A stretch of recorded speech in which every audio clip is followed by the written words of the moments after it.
Nneka, a young orphan from Ndemiri, reflects on her difficult life and dreams of finding love and stability. She spends her days working in the fields, longing for a brighter future. She also thought back on how she went from a happy childhood to losing both her parents from a sickness that plagued her village 10 years ago. That plague changed her life forever and left her to fend for herself at an early age. She didn't let her past traumas dictate how she was going to live her life. She made herself happy and was very grateful for her childhood best friend Obinna. A wealthy stranger named Obinna arrives in the village, immediately stirring curiosity among the villagers. Known for his success, he is seen as a mysterious figure, and Nneka is drawn to him despite warnings from her friend Obinna. Obinna will always caution Nneka whenever she told her about the new handsome stranger in the village, saying they didn't know much about him and even know where he was from, as he has no relatives in the village, but Nneka was bent on meeting him and getting to know him. Something drew her to him and she wasn't sure what it was. Maybe curiosity got the best of her, she thought.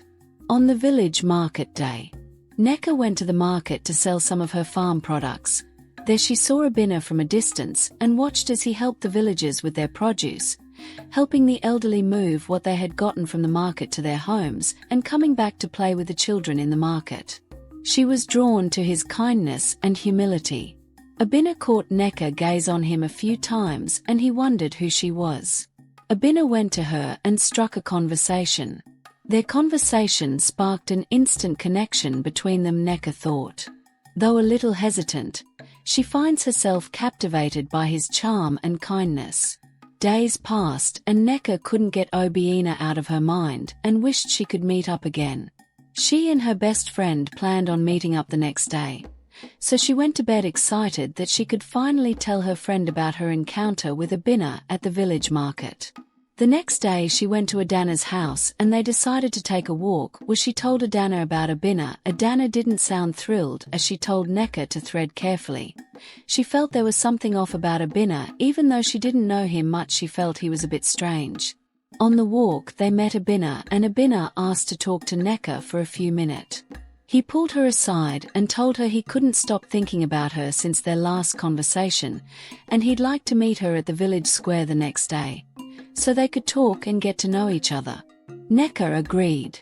As the warm afternoon sun began to soften, Nneka felt giddy as she walked to the village square where she was supposed to meet with Obinna.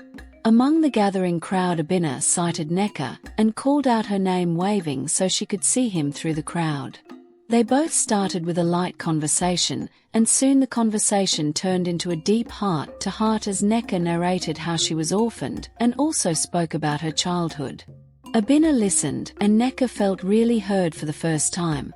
She also told him how she was keeping herself for her husband, and how she didn't want to sleep with any man until she was married. Obinna commended her for keeping herself until now, as it wasn't an easy thing to do, especially in this generation. He also told her he liked her and she was the type of woman he'd like to end up with. She was happy to hear this, as she had also wanted to find love herself. As the days passed, Obinna continued to meet Nneka at the village square. His easy charm and captivating stories drew her in more each time. To Nneka, Obinna was a fascinating man and she found herself looking forward to their talks, her heart fluttering each time she saw him. She had fallen for him. Unbeknownst to Nneka, Obinna's intentions wasn't pure towards her. His mission was to renew his wealth. That was why he came to a village where no one knew him. He needed someone who he could easily manipulate. Nneka was the perfect target, as she was naive, kind-hearted, trusting, and most importantly, she was a virgin. The native doctor had asked him to bring a virgin for the rituals. He used every trick he knew to win her trust and also pretended to be interested in her, watching as she lowered her guard with each encounter. After a few months of courtship, Obinna decided it was time to make his intentions known. One quiet evening, he led Nneka to a spot by the river, where they often met to talk. The sky blazed in hues of orange and purple, reflecting off the water, casting a soft glow over the scene. Obinna knelt down, holding Nneka's hand. his eyes filled with hope and earnestness. "Nneka," he began, his voice steady but warm, "I have thought long and hard about this, and I know in my heart that I want to spend the rest of my life with you. Will you marry me?" Nneka was stunned, her heart pounding. She had grown fond of Obinna, his gentle nature, his kind words, and the way he spoke of their future. But his proposal stirred a whirlwind of emotions in her, excitement mixed with hesitation. She needed time to process her feelings. The next day, she sought out her closest friend, Obinna, to talk about Obinna's proposal. They met in Obinna's family's courtyard, where the sun filtered through the leaves, casting a gentle light over their conversation. Nneka shared everything Obinna had said, her voice wavering with uncertainty. "So, what do you think, Obinna?" Nneka asked, nervously twisting her fingers. "Do you think I should say yes?" Obinna took a deep breath, choosing her words carefully. "Nneka, I know you care about him, but don't you think it's strange that we hardly know anything about him? He appeared in the village not too long ago, and no one really knows where he's from. Have you asked him about his family? His background?" Nneka frowned, feeling a pang of doubt. "He's mentioned bits and pieces, but he always changes the subject when I ask too many questions. He says it's painful to talk about his past." Obinna placed a gentle hand on her friend's shoulder. "I'm not saying he's untrustworthy, but marriage is a big step. You deserve to know who you're committing to fully. Don't rush this. Nneka, take time to learn more about him. Ask the questions that matter, even if it makes him uncomfortable. If he truly loves you, he'll understand." Nneka nodded, taking in her friend's advice. Obinna's words planted a seed of caution within her, and she knew she needed to follow her instincts. Although ecstatic, Nneka is conflicted as the memory of her trauma haunts her, yet she hopes love can bring healing. The next evening, as the sun set over the village, Nneka and Obinna sat together under an old mango tree near the edge of the square. Nneka took a deep breath, her fingers nervously brushing against the fabric of her dress. She had been carrying her friend Obinna's words with her, and though she cared deeply for Obinna, she knew she needed answers. "Obinna," she began softly, choosing her words with care. "I know you've shared so much of your life here with me, and I love that. But you rarely talk about where you're from or your family. I want to know more about you, about where you come from." Obinna's face changed slightly, and a shadow crossed his expression. He looked down, as if searching for words. After a long pause, he let out a heavy sigh, his voice soft and filled with feigned sorrow. "Nneka," he began, his tone somber, "there's a reason I don't talk about my past. My family. We went through difficult times. Painful times. I lost them in a tragedy, one I can barely speak of without feeling like the wound is fresh again. Talking about it brings back too many memories." Nneka's heart softened, and she felt a pang of sympathy for him. "Oh, Obinna, I had no idea," she murmured, reaching out to hold his hand. "I didn't mean to make you relive any pain. I just wanted to know the man I'm marrying." He gave her a small smile, squeezing her hand. "Thank you for understanding, Nneka. You are the light in my life, the one who has given me hope again." Touched by his words, Nneka felt her own doubts begin to dissolve. She leaned into him, comforted by the idea of being his solace, his future. She told him there that she'd marry him. Later that week, as she walked with Obinna through the fields, Nneka shared the conversation she'd had with Obinna, describing his sorrow and how it had moved her. "He's been through so much," she told her friend, her eyes earnest. "That's why he doesn't talk about his past. I don't think he's hiding anything, Obinna.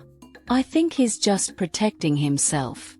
But Obinna's brows furrowed, her gaze skeptical.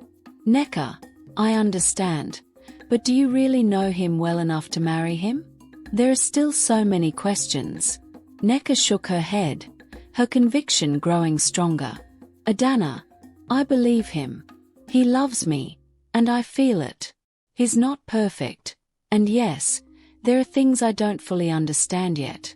But I want to be there for him, to give him a family again. Obinna looked at her friend, noting the determination in her eyes. She wanted to support Nneka's choice, yet something didn't sit right.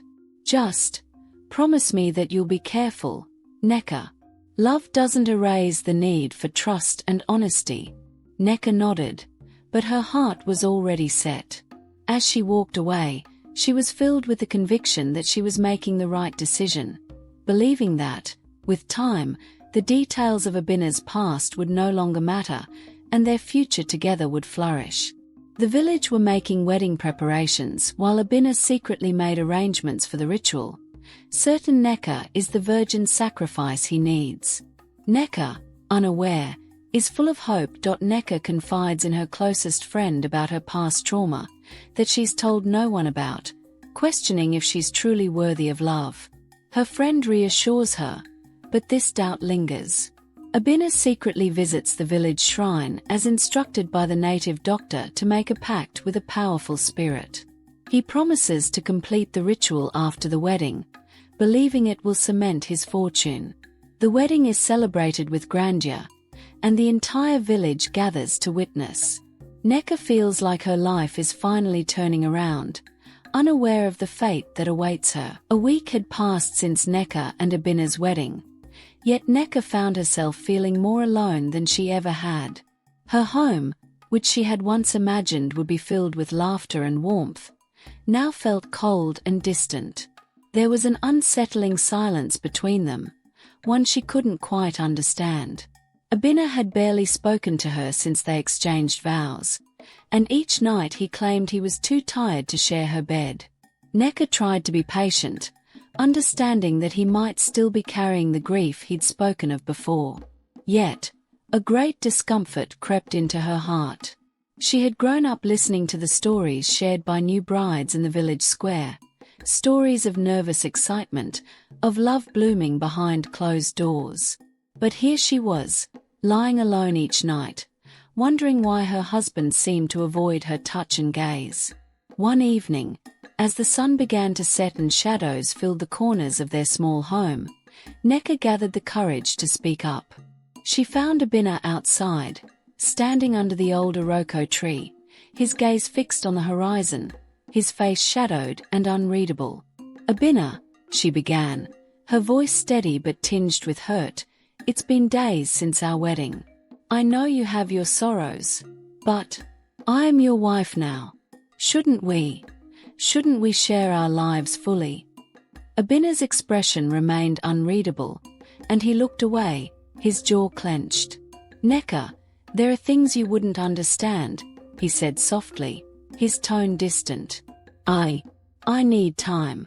Nneka's brow furrowed. "But time for what, Obinna? We are married. I've heard other brides talk about their husbands, about their happiness. Yet you are here, avoiding me, keeping your distance. Am I not worthy of your love?" Obinna closed his eyes briefly, his face betraying a flicker of irritation before returning to his usual blank expression. "This isn't about worthiness, Nneka. There are things you can't know, things I must deal with alone." A chill ran down Nneka's spine at his words. She wanted to push further, to ask what he meant, but something about his tone stopped her. Instead, she stepped back, nodding slowly, though her heart was far from at ease. That night, Nneka lay alone in their bed once more, but sleep would not come. As the night deepened, strange things began to happen around the house. She heard the sound of footsteps pacing outside their door, even though no one was there when she looked.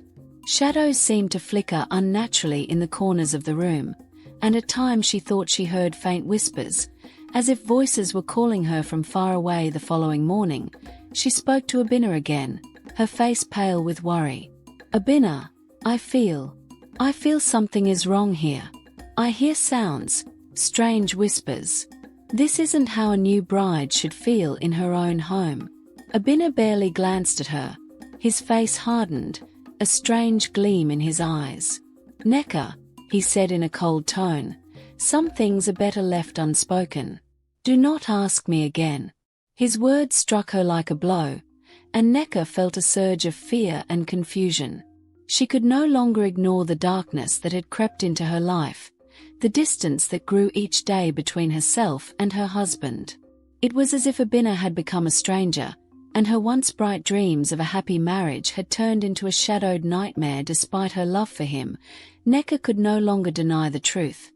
There was a darkness in her home, and it was drawing her husband further and further away from her. Nneka is plagued by recurring nightmares of her childhood trauma. She tries to hide them from Obinna, afraid of what he might think. An old woman visits Nneka in her dreams, warning her of a dark presence around Obinna. She hints at Obinna's intentions, leaving Nneka unsettled. She shrugged it off later as just a mere dream. Late one night, Obinna slipped quietly out of the house, leaving Nneka fast asleep. He made his way through the dense forest, following a familiar path he had walked countless times before. The trees seemed to close in around him as he neared the hidden shrine, a place only known to those who had tasted the dark powers of the native doctor. The air felt thicker tonight, charged with an energy that made his skin prickle, as if the very earth itself knew the ritual was about to be renewed. The native doctor was waiting for him, standing at the center of the shrine. His eyes gleamed in the moonlight, his old skin blending with the shadows around him. Obinna had been here before, many times, in fact, and each time, the wealth he had sought had been granted. But each time, too, the price had increased, and his hunger for more never seemed to be satisfied. The shrine itself had not changed. The animal skulls, the worn statues, the smoldering herbs, symbols of the rituals Obinna had long embraced. The air was thick with the pungent scent of sacrifice. His hands trembled as he approached, but the native doctor, sensing his unease, only offered a knowing smile. "You return," the native doctor said, his voice low but powerful. Obinna clenched his fists, his mind already made up. He had prepared for this moment. He had already taken the necessary steps, gathering the items for the ritual. Nneka's clothing, strands of her hair, and a vial of her blood, all collected under the guise of accidents, all carefully taken without her knowledge. Each piece a small betrayal, a small sacrifice to keep his path to riches intact. The native doctor gestured for him to begin. As Obinna placed the offerings into the large clay pot, the familiar chant began. The doctor's voice echoed in the stillness of the night as he invoked the spirits of wealth and power. The smoke from the pot rose thick and dark, swirling around them, filling the air with a suffocating odor of herbs and blood. Obinna's heart raced as he recited the words taught to him over the years. This was the moment when he would once again touch the wealth he craved. More money, more respect, more power. He could already feel the energy building, the air vibrating with the promise of what was to come. But then something shifted. The pot trembled violently, spilling the mixture of blood and herbs across the ground. The smoke grew darker, suffocating, and the flames of the candles flickered and died. A cold wind howled through the trees, and Obinna's heart skipped a beat as a creeping dread filled him. The native doctor's face twisted in alarm, his chanting faltering. "This is not right," he muttered. "The spirits, they reject the offering." Obinna's breath caught in his throat. "What do you mean? It worked before. It always works." The native doctor's eyes darkened. "This time, you have crossed a line. You thought you could keep taking without giving, but the spirits will not be mocked." Obinna's pulse quickened. "What do I do? What does this mean?" The native doctor turned away, fear creeping into his voice. "You cannot trick the spirits, Obinna. This is not the blood of a virgin, and the spirits are angry. Before Obinna could respond, a searing pain tore through his chest. "You must pay for this," the native doctor said. Obinna stumbled back through the forest, the agony in his chest intensifying with each step. He was no longer the man who had entered the shrine. He could feel the spirit's wrath following him, a constant reminder of his treachery. When he finally reached the house, he felt as though he had crossed some invisible threshold, one that separated him from the life he had once known. Nneka was waiting inside, her face a mix of concern and confusion as she noticed his pale, trembling form. She reached out to him, but he recoiled, panic and disbelief clouding his mind. He couldn't escape the growing sense of dread, the understanding that the spirits had not only rejected his offering, but had cursed him for the betrayal of the one thing he had hoped to keep pure, Nneka's innocence. Without thinking, he turned to her with an urgency that shocked them both. "Tell me the truth, Nneka," he demanded, his voice hoarse. "Are you a virgin?" Nneka froze, her expression faltering. She stared at him, her eyes wide, as if she couldn't quite process the question. She blinked slowly, her hands trembling at her sides. "Obinna," she whispered, her voice soft, hurt. "What are you saying? What does it matter?" He stepped closer, his breath shallow, barely able to contain his growing rage and fear. "Answer me, Nneka. I need to know. Were you untouched before we came together? Were you really a virgin?" The question hung in the air like a thick fog, suffocating her. For a moment, Nneka remained silent, as if weighing whether to reveal what she had buried deep within her.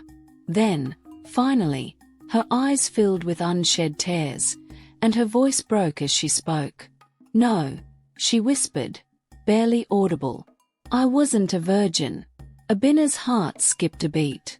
A bitter taste rose in his throat as his mind raced.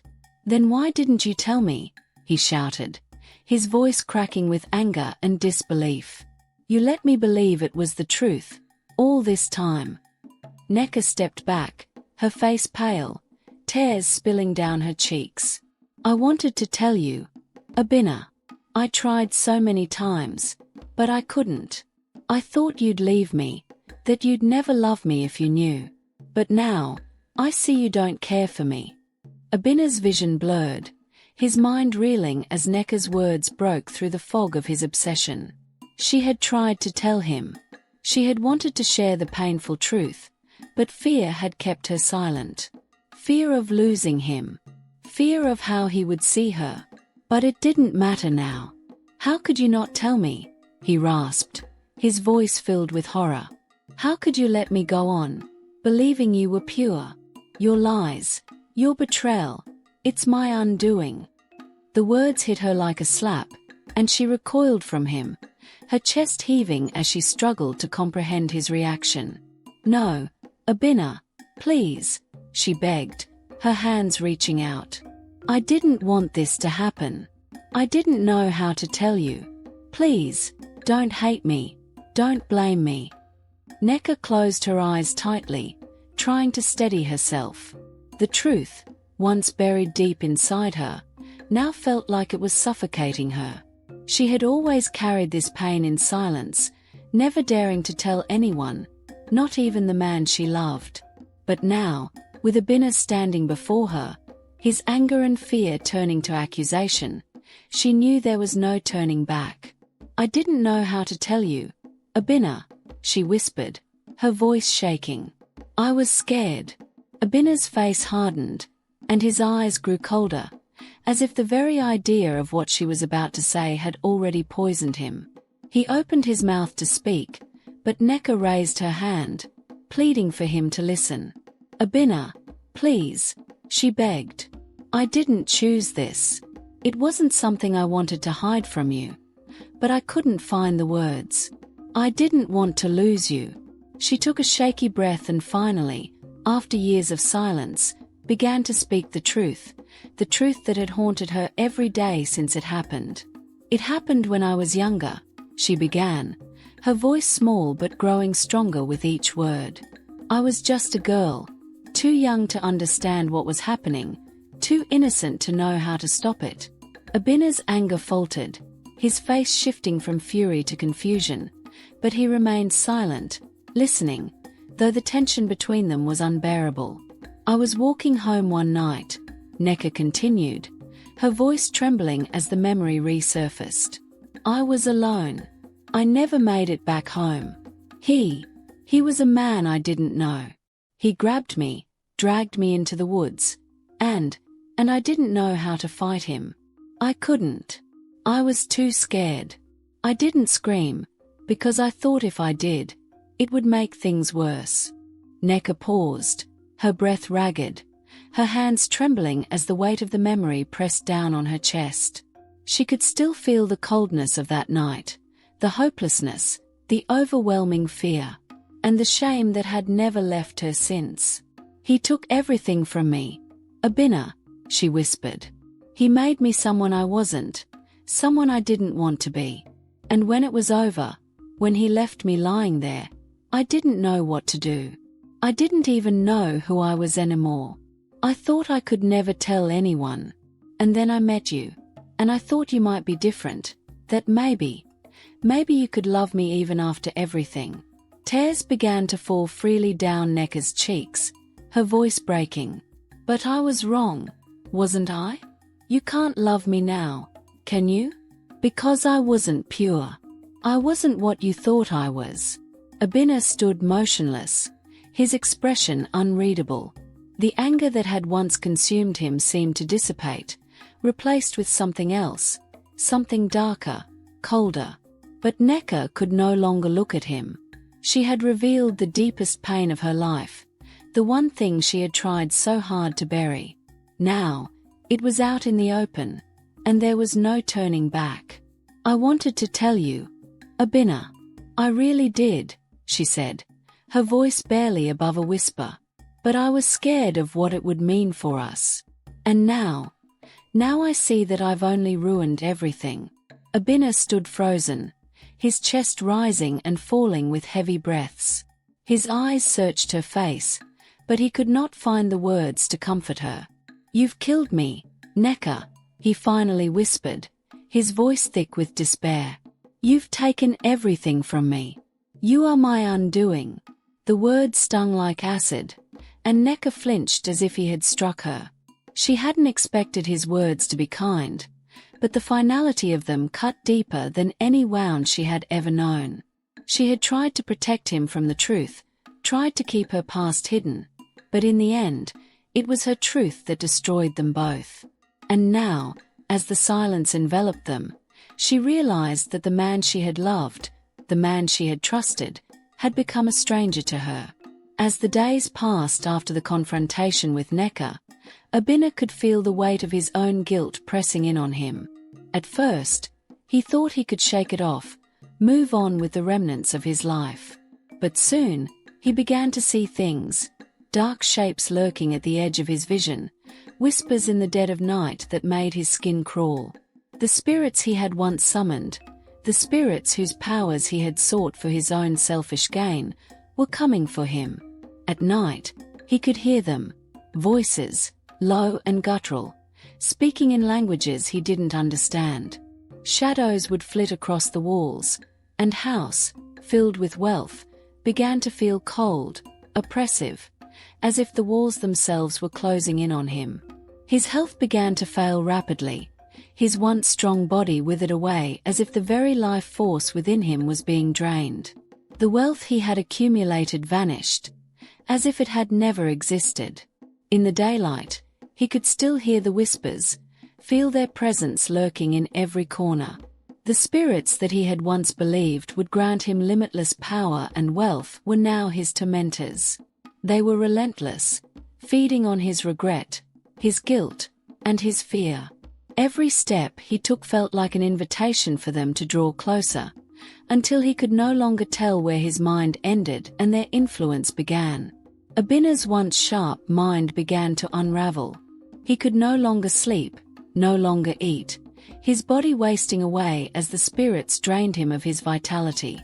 His sanity eroded, piece by piece, until he was a hollow shell of the man he had once been. The faces of the dead, the victims of his rituals, the ones whose lives he had destroyed, appeared to him in his dreams, their hollow eyes staring at him with accusation. The screams of the innocent echoed in his ears, haunting him at all hours of the day and night. He had tried to drown out the madness, tried to escape it with alcohol and pills, but nothing worked. The spirits were relentless. They tormented him, whispering his sins back to him, reminding him of the deals he had made and the lives he had ruined. His own actions were now his prison, and the only way out seemed to be death itself. Finally, in a moment of sheer desperation and insanity, he sought Nneka out. He knew he had nothing left to lose, not his wealth, not his health, and certainly not his sanity. He found her sitting quietly, as if waiting for him to return to her, though she knew by now that everything had changed between them. The look in her eyes had shifted from confusion to sorrow, but she still held a semblance of hope, despite everything. "I need to confess something to you, Nneka," Obinna whispered, his voice hoarse and broken. His eyes were wild, his skin pale and drawn. "You deserve to know everything." Nneka looked at him, her face a mixture of apprehension and compassion. She could see that he was not the man he had once been. There was a madness in his eyes, a darkness that had consumed him from the inside out. "I married you," he continued, his voice shaking, "because I thought you were a virgin. I thought you were pure. I thought I could use you, like I have used others before, to renew my wealth. I didn't love you like I said I did. I just needed your purity for the ritual. I needed you to be untouched, to offer your innocence to the spirits, so they would grant me more riches, more power." Nneka's heart shattered as she listened to his confession. She had known, on some level, that Obinna had always been driven by greed, but hearing him admit it so plainly was more painful than she could have imagined. She had given him everything: her trust, her love, her heart, and in return, he had used her as a tool, a means to an end.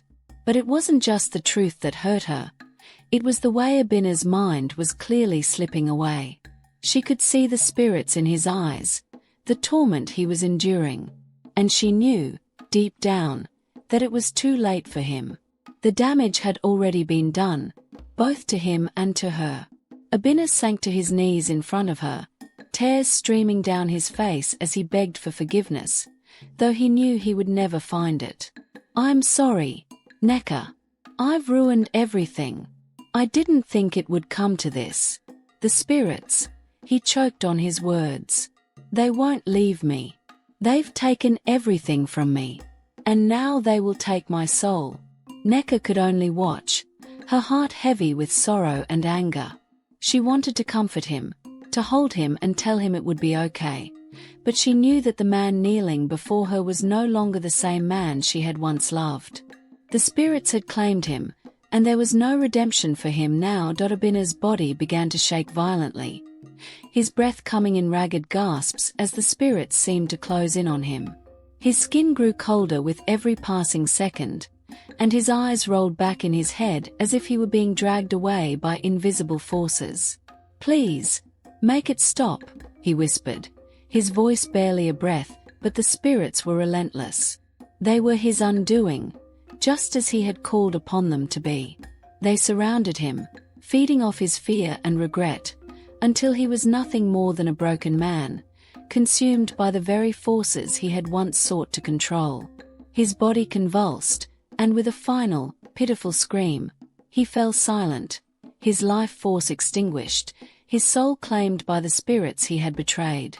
As Nneka stood over him, her heart torn between pity and anger, she could feel the presence of the spirits lingering, their whispers now turned to a triumphant hum. Obinna had paid the ultimate price for his greed. As Obinna's last breath left him, the spirits dissipated into the shadows, their whispers fading into silence. Nneka stood still, her heart a mix of sorrow and relief. She had watched him crumble under the weight of his greed and deceit, but now, In the stillness of the moment, she felt free. Free from the lies, the manipulation, and the dark past that had clung to her like a heavy burden. She could no longer stay in the house that had been a prison to her, both physically and emotionally. It was time for her to walk away, to heal, and to reclaim her life. The memories of the pain Obinna had caused her would never truly fade, but they no longer had the power to define her. The spirit of betrayal that had haunted her for so long was gone, and in its place, there was a quiet strength she had never known. Nneka left the house that night, carrying with her only what she needed: her dignity, her strength, and the wisdom she had gained from the ordeal. She sought refuge in the village where she had grown up, the place where her heart had always felt at home.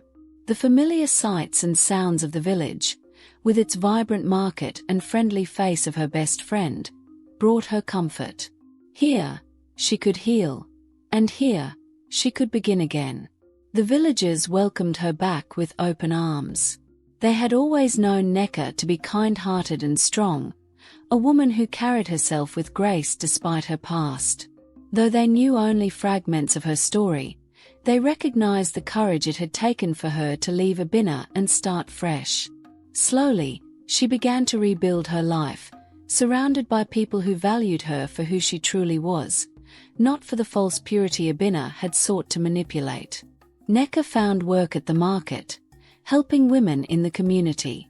She became a beacon of hope for those who had experienced trauma and pain, offering a listening ear and support to those who had suffered in silence, just as she had once done. She found solace in teaching young women to embrace their strength, their voice, and their worth, no matter what their past held. In time, Nneka met a man who saw her for who she was: beautiful, intelligent, and full of life. His love for her was not tainted by any illusion or expectation, but built on respect, trust, and genuine affection. With him, Nneka found peace. She learned that true love doesn't seek to possess or control, it nurtures and uplifts. They built a life together, one of mutual respect, understanding, and growth. Years later, Nneka became a symbol of resilience in her village, a woman who had faced unimaginable pain but had found the strength to rise above it. She became a mentor, guiding others through their struggles, reminding them that no matter how dark the past may seem, there is always hope for a brighter future. She taught that the truth, though painful, is what ultimately sets us free. And in her heart, Nneka carried the lessons she had learned: that healing is possible, that love, when it is real, is a gift, and that no one can define her except herself. In the end, Nneka found the peace she had longed for, a peace that was hard-won, but worth every step of the journey. She had reclaimed her life, her voice, and her future. And as she looked out over the village, the sun setting behind the hills, she knew that she was finally free to live her own story, unburdened by the ghosts of the past.